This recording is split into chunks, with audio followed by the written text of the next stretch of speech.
আগামী 2-1 দিনের মধ্যে সুখবর পেতে যাচ্ছেন দেশবাসী।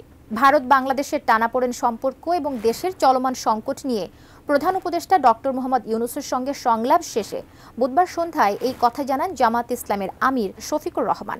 তবে কি সুখবর পেতে যাচ্ছেন দেশবাসী, বিস্তারিত জানাচ্ছেন আরিফ হাসান।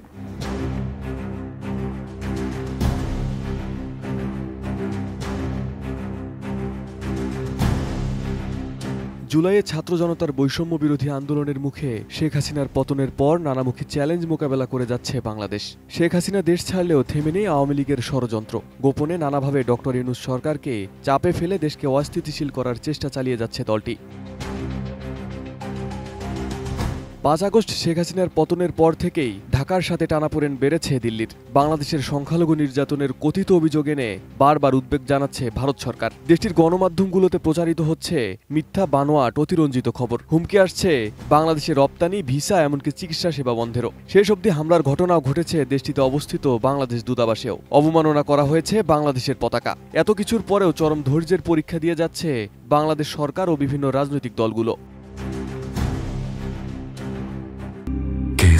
শেকড় থেকে শিখরে।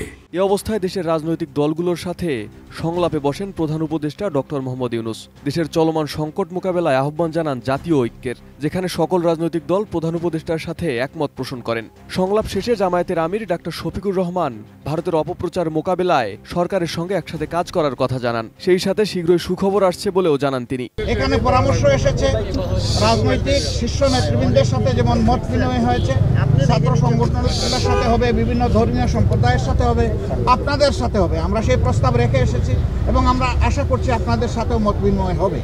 এই সমস্ত অংশীজনদের সাথে মত বিনিময়ের পরে একটা জাতীয় ঘোষণা আসবে সরকারের পক্ষ থেকে। আমরা সেই ঘোষণার অপেক্ষায় থাকব এবং এই ক্ষেত্রে আমাদের যার যা প্রয়োজনীয় পরামর্শ আমরা সেটা দিয়ে সরকারকে সহযোগিতা করব।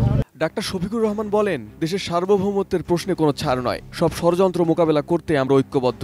সরকার যাতে যৌক্তিক সিদ্ধান্ত নেয় সেটার জন্য আমরা সহযোগিতা করব। তিনি আরো বলেন, জাতীয় ঐক্যের ভিত্তিতে বিজয় এসেছে। চলমান ষড়যন্ত্রও আমরা ঐক্যবদ্ধভাবে মোকাবেলা করব। দেশি বিদেশি গণমাধ্যমকে কাজে লাগিয়ে প্রোপাগান্ডার বিরুদ্ধে লড়তে হবে।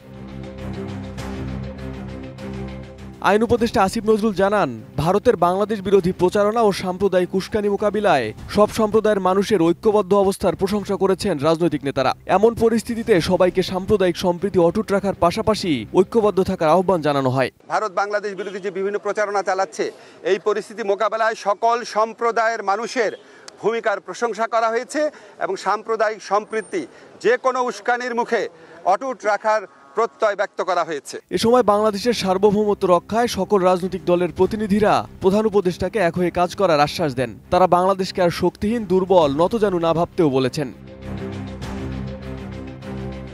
Arif Hasan, ATN news.